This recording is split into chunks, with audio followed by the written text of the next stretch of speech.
Western script, Eastern reality. This is the algorithm. Rewrite the rules. By 2026, as the world looks back at the past 4 years, everyone will remember Zelenskyy in his olive green fatigues amidst the ruins, and the roaring applause he received in the US Congress. Western media painted him as the last line of defense.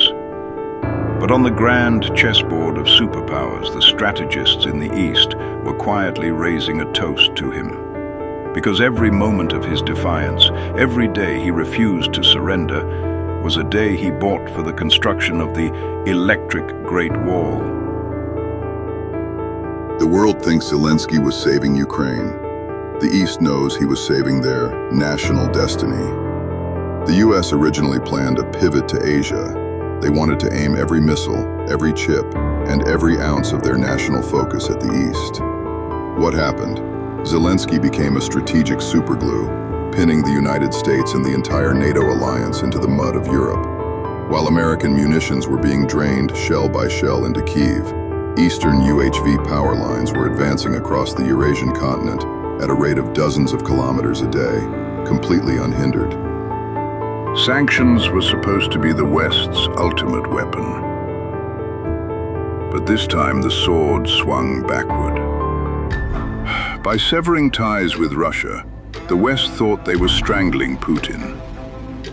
In reality, they permanently transformed Russia, the world's gas station, into a private energy reservoir for the East. This is the most absurd strategic blunder in history. While German aluminum plants shuttered due to a 500% spike in electricity costs, and British families shivered through winters, the East was feasting on a limitless supply of Russian oil and gas at near-cost prices. They didn't just consume this cheap energy, they converted it into development velocity. They used those trillions in saved costs to fund the artificial sun and fourth-generation nuclear power. The West burned its wealth to keep the lights on. The East used cheap fuel to evolve. This energy transfusion accelerated the East's industrial dominance by at least a decade. Siemens left, Ford left, Volkswagen left. The West believed retreating from the Russian market was a punishment. To Eastern corporations, it was a proving ground, handed to them on a silver platter. You have to understand, once a nation's industrial standards are set, they are locked in for decades. Today, Russia's entire infrastructure, from its automotive industry to its power grid, has been rebuilt on Eastern standards. For 4 years, the East used the entire Russian market as a live-fire laboratory to iterate their grid systems, AI automation, and drone defense architectures. When Trump wakes up in 2026 and tries to push American standards in Southeast Asia or the Middle East, he'll find their engineers are already using Eastern manuals. The West didn't just leave a market. They abandoned the very foundation of global industry. Let's use an analogy. The West is currently the owner of a house on fire. They are pouring their entire life savings and every fire extinguisher, their budgets and military stockpiles, into the Ukraine fire. And who is the East? The East is the quiet technician next door. While you are frantic and blinded by smoke, he is systematically rewiring the entire street's circuit board. He is replacing your old cables with his own tech. By the time the homeowner emerges from the soot, gasping for air and trying to reestablish the rules, he'll find he can't even flip a light switch. Because the master power switch for the entire world moved to a control room in the East during those 4 years. Zelenskyy was simply the fire that provided the cover. In 2022, the West unleashed what they called the financial nuclear bomb, kicking Russia out of the SWIFT system. Politicians in Washington cheered, believing Putin's economy would collapse by sunrise. But thousands of miles away, Eastern strategists were frantically recording every byte of data. For them, this wasn't a sanction. It was a free, high-stakes survival drill, custom-made by the United States for the East. Without the Ukraine war, the East would never have been 100% certain what would happen if they were disconnected from SWIFT. The result? The West personally identified every loophole in the global financial system for them. The East watched exactly how Russia settled trades in yuan and how they bypassed sanctions through CIPS, cross-border interbank payment system. For 4 years, the East wasn't just a spectator. They were perfecting their financial firewall. By late 2026, when Trump threatens to sanction Eastern banks, they simply smirk. They've seen every move in your playbook through the lens of Russia, and they've prepared 1,000 countermeasures. The West's financial nuclear bomb has become a dud. On the battlefield, every destroyed tank and every jammed missile leaves behind a trail of priceless electronic data. While the East didn't send a single soldier, their eyes were everywhere in Ukraine. As the world's largest producer of electronic components, the East possesses the most powerful background data collection capability on Earth. The West sent their most advanced Abrams and Leopard 2 tanks to the front, thinking they would change the game. They didn't realize that Eastern AI swarms were performing data parasitism in the background. Eastern drone components and signal sensors were harvesting the frequencies, armor weaknesses, and logistical logic of Western weaponry in real time. Every electronic warfare engagement became fuel for Eastern AI algorithms. For 3 years, the Eastern industrial brain has simulated tens of thousands of ways to destroy a $10 million Western tank using a $400 drone. While the West is still chasing armor thickness, the East has completed algorithmic iteration. The West is paying with blood and money to train the East's future unmanned army. If Western sanctions and high-tech weapons are a virus, then the Ukraine war was the East's ultimate vaccine laboratory. The West thought they were releasing a virus to kill a rival, but they were actually helping the East develop antibodies. By observing Russia's symptoms, the East engineered the world's strongest immune system. By 2026, the East is an industrial beast immune to all infections. And the West? They exposed every virus sample, every core technology on the Ukrainian battlefield. Now the East holds the genetic code for every weapon in the Western arsenal. Trump thinks he still has a hand of trump cards, but the East saw the reflection of his cards in the mirror years ago. So, why does the East view Zelenskyy as a hero? Because every day he persists, he is draining the West's antibody reserves, while helping the East finalize its virus database. Zelenskyy shouts for more reinforcements and more ammo on the world stage.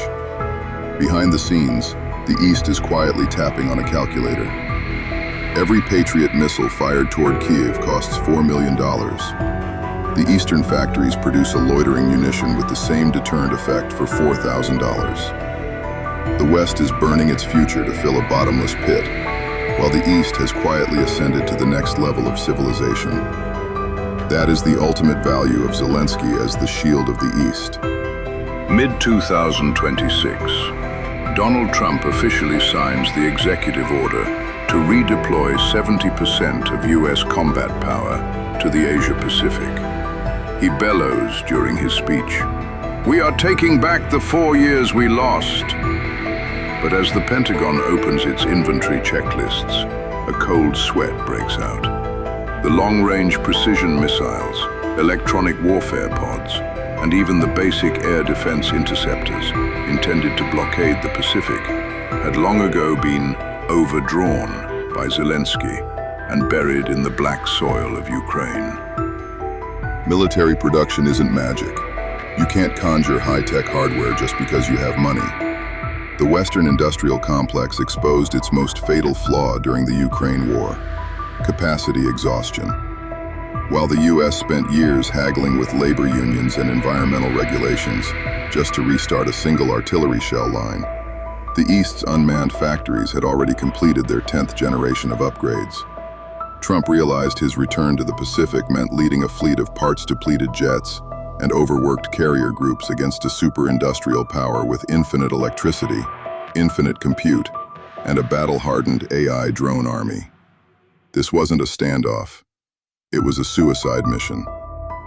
What caused even more despair in Washington was the realization that their closest allies, the Europeans, had quietly undergone a heart transplant during those 4 years.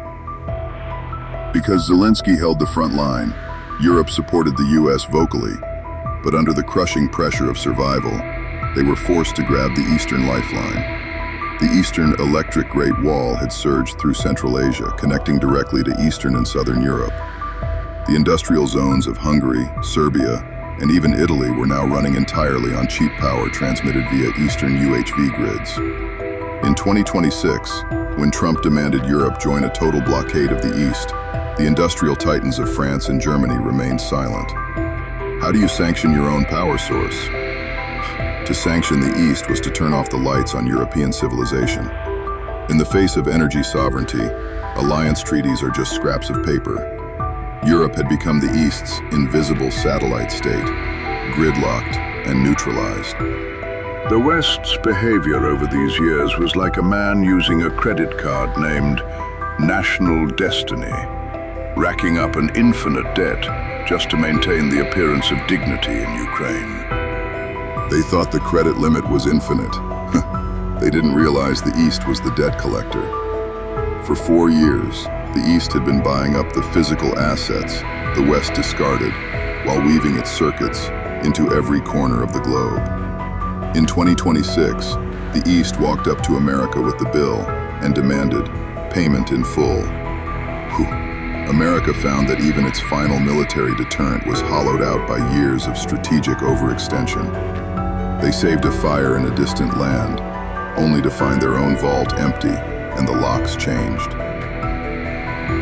In the final act of this script, we must reevaluate Zelenskyy. He is a hero because he, and he alone, exhausted the final energy reserves of Western civilization. By not surrendering, he ensured America could not retreat. By continuing to plead for aid, he ensured America could not save. He was the perfect strategic black hole, sucking in the petrodollar's hegemony, NATO's credibility, and the West's industrial backbone. The East watched from the sidelines, occasionally providing just enough non-lethal support to maintain the balance. Why? Because every day Zelenskyy held on was another day the East's artificial sun moved closer to commercial reality. By the time Zelenskyy fulfilled his historical mission, the world was no longer a place the Americans recognized. The Ukrainian battlefield is the first transparent battlefield in history. Every drone shot down, every intercepted email, and every trajectory of a HIMARS rocket eventually converges into a massive stream of data. The final destination of this data is not the Pentagon. It is the mega computing centers hidden deep in the mountains of the East, powered by the tireless hum of the UHV grid. The West brags about testing their new toys in Ukraine. What they don't realize is they are performing naked duty in front of Eastern AI. For 4 years, Eastern military AI has been fed a steady diet of real-world data from the Western arsenal. The radar signatures of the F-35, the communication protocols of the USS Abraham Lincoln, the encryption patterns of satellite links, all have been decoded by Eastern algorithms. By 2026, when the US attempts to project power in the Pacific, they find their radar screens either blank or filled with ghost targets. Why? Because Eastern AI learned how your weapons think while you were busy playing hero in Europe. The West pursues elite warfare. A $100 million jet piloted by a man trained for a decade. But over the last 4 years, the East took the lessons of Ukraine and pivoted to the opposite extreme. The East learned a fundamental truth. In the face of absolute electricity and production capacity, elite weapons are obsolete. The East has turned drone production into something as simple as printing money.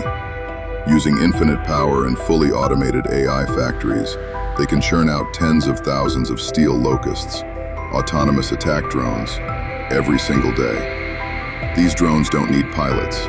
Their brains are loaded with the top-tier algorithms evolved from the Ukrainian front. When an F-35 takes off, it doesn't face another jet. It faces 10,000 drones, each costing less than one of its tires, yet capable of finding every aerodynamic flaw in its design. That is a dimensional strike. The West is like a grandmaster who has practiced swordplay for decades. His moves are exquisite, and he is filled with a sense of honor. The East is a deep learning machine. It doesn't try to outduel you in swordplay. It just sat in the corner for 4 years, quietly recording your fight with Russia. It filmed your every move. It analyzed the frequency of your every breath. By the time you finish your fight, exhausted and ready to challenge the East, it has already written a code specifically designed to neutralize you. Before you even draw your sword, the machine knows which foot you'll step on next. This war ended before the first shot was fired. The West won the prestige of a local war, but on the level of algorithms, they lost the entire future. Why is the East completely unfazed by Trump's military threats in 2026? Because they have built a compute defense line. This line isn't drawn on a map. It is woven into the electromagnetic spectrum. The UHV grid provides endless energy to these computational black holes. Eastern AI systems can jam, hijack, or incinerate any Western electronic device entering their airspace within microseconds. The technological advantage the West relies on has become as primitive as a wooden club in the face of Eastern power and compute. Zelenskyy held the line in Europe, giving the US the illusion that it was still strong. But in reality, the US was systematically disarmed by 4 years of data harvesting. By late 2026, the smoke over the Ukrainian battlefield finally begins to dissipate. Zelenskyy has fulfilled his historic mission.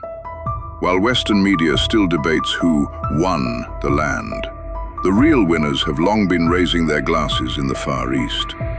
These 4 years were the greatest strategic deception in human history. The West thought they were defending democracy.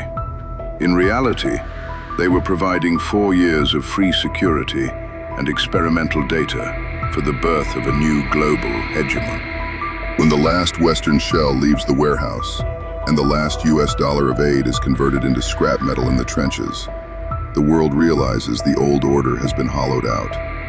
The dollar is no longer a symbol of wealth because dollars can no longer buy Russian gas or Eastern UHV patents. The world no longer needs a dealer who harvests the globe by printing paper. What the world needs is real, inexhaustible energy. In 1971, the US dollar detached from gold and tethered itself to oil, launching the era of the petrodollar. In 2026, with the electric Great Wall and the artificial sun, the East officially signs the petrodollar's death warrant. A new global monetary system is emerging, the electric standard. He who owns the most stable and cheapest electricity owns the power to write the rules. The Eastern UHV grid has already linked Asia, Europe, and Africa into a massive energy community.